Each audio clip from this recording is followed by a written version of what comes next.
Hey guys, thanks for coming to my channel. This is officially my first video, so welcome.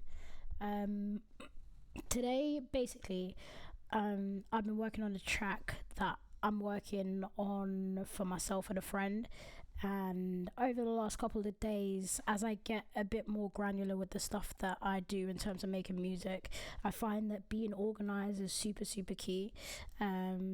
So this is going to be a quick tip video. I know it's a Tuesday and everyone does tip videos on Tuesday, but I didn't see the point in changing it. It is what it is. Just know that you come to YouTube to get your tips on a Tuesday. So as I said, organization is key. No matter what business you're in, no matter what avenue you're in, whether you're at home looking after your family, whether you're in ministry, whether you're making music, whether you're recording videos, editing videos, there are so many things that you could possibly do out there. Whether you're an artist, you're a designer, whatever it is,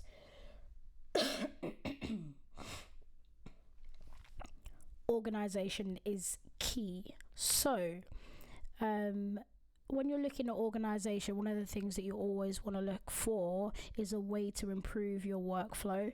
And basically today I was working on the snare in this track, which I'll let you have a listen to in a sec. And basically what I've done is I've put in all the snares as pieces of audio, which is cool, whatever. I've put them in places that I want them to be. However, it makes it a complete nightmare if I decide that I want to change anything. If I want to change the order of it, if I want to change the pattern, if I want to change the sound specifically, this is going to make things a lot easier. So I'll let you have a little listen. I'm currently looping the end of the first verse and into the chorus, so we'll listen to a bit of that.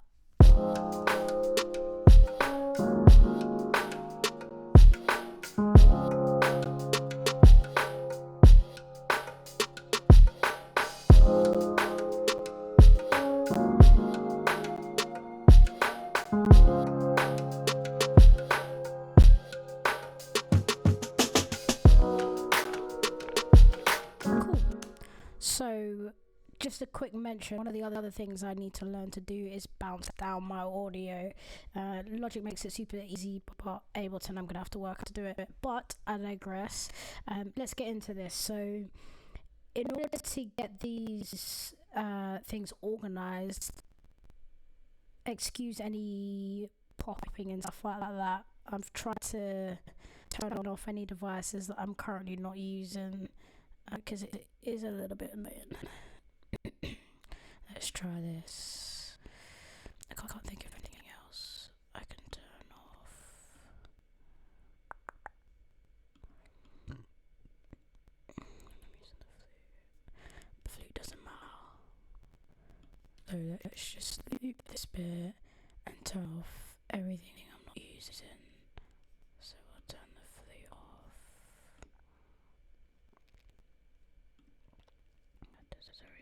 I need piano on. Gosh, this is killing it. Look at this. No, it's disgusting. I've got two limiters. Why the heck have I got two limiters? Oh, because I'm pushing into there. Okay. It's still popping out a lot. Hi-hats. I'm not even using this. I've got a stupid amount of contact live on here as well.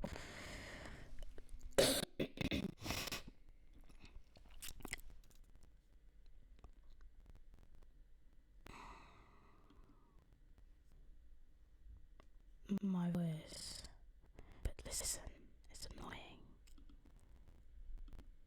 I'll do something about it, but I'm not sure if I can.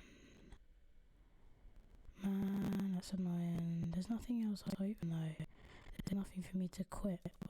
Obviously not using splice. That can go away. But in terms of how bad this is getting pushed. So okay, I digress. If you guys have any tips on how to minimize your CPU getting crashed and destroyed during this, other than bouncing your audio, which I know I obviously need to do, then pop them in the comments below, please. So anyway, back to this video. if I want to change the sound, I have to change every single individual instance of this snare, which would just be annoying, especially when a lot of the patterns are repeated. So anyway, so what I'm gonna do is I'm gonna create a new track. I'm gonna create a MIDI track.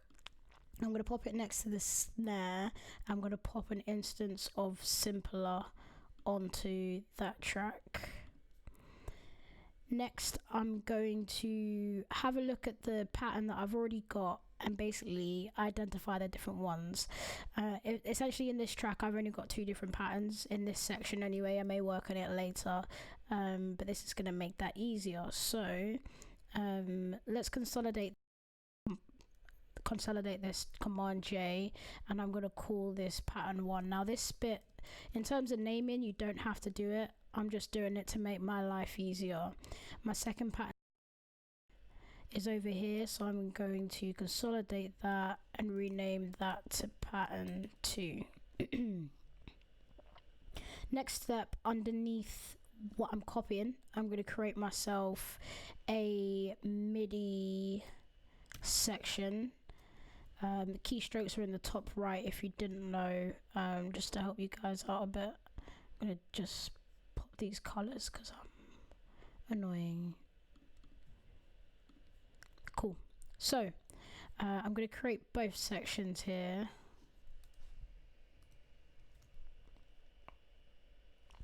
So essentially what I'm going to do now is just copy the pattern that I've already got. I don't have to start with any in particular, but we'll start with pattern 1 just to be, I don't know, normal. Cool. So the best thing to do is to draw your pattern in at C3. As far as I know, that is where the original sound sits in terms of Simpler. So we're going to hit B and we're just going to copy this in. So I believe there. You just want to get it lined up really. The thing about using MIDI is that later on you can change it if necessary. So if you get the pattern wrong or whatever, then you should still be alright. Let's just get this copied in. So that's our first pattern, which I forgot to rename. Cool. Second one is pattern 2.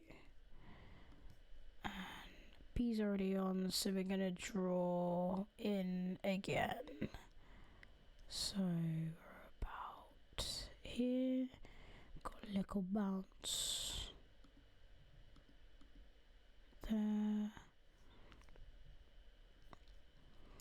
Having it directly underneath just means that you can see the beginning of that MIDI lining up with the audio that you've already popped in, so that should just make life a little bit easier.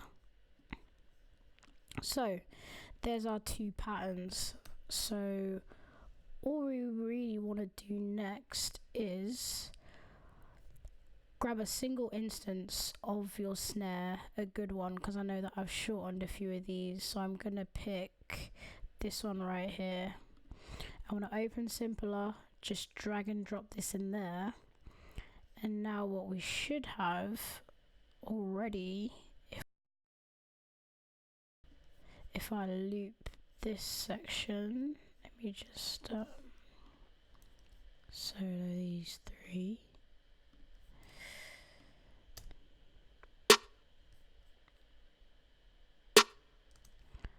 Let me just solo the return. Cool.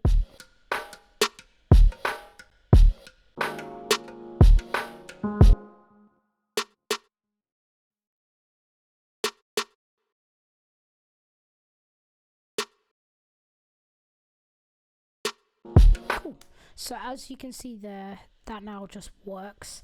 It means that we can manipulate it however we like. So I believe that this pattern repeats itself 4 times before we go to pattern 2. So I'm just going to grab it, Command D, Command D, Command D, and then do the same for this one.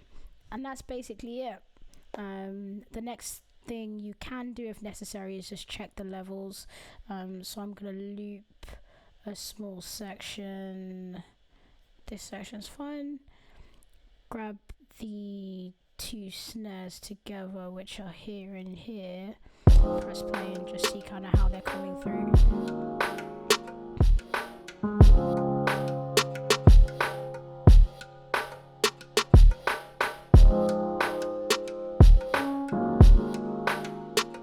Cool, so that's about even. And that's basically it. And the benefit of this is that you can hot swap. So let's say I decided that I really didn't like the sound of this snare. I've only got one sound pack at the moment, but I can go through. Let's loop that section again. I can click on hot swap, go into a sound pack, select a snare.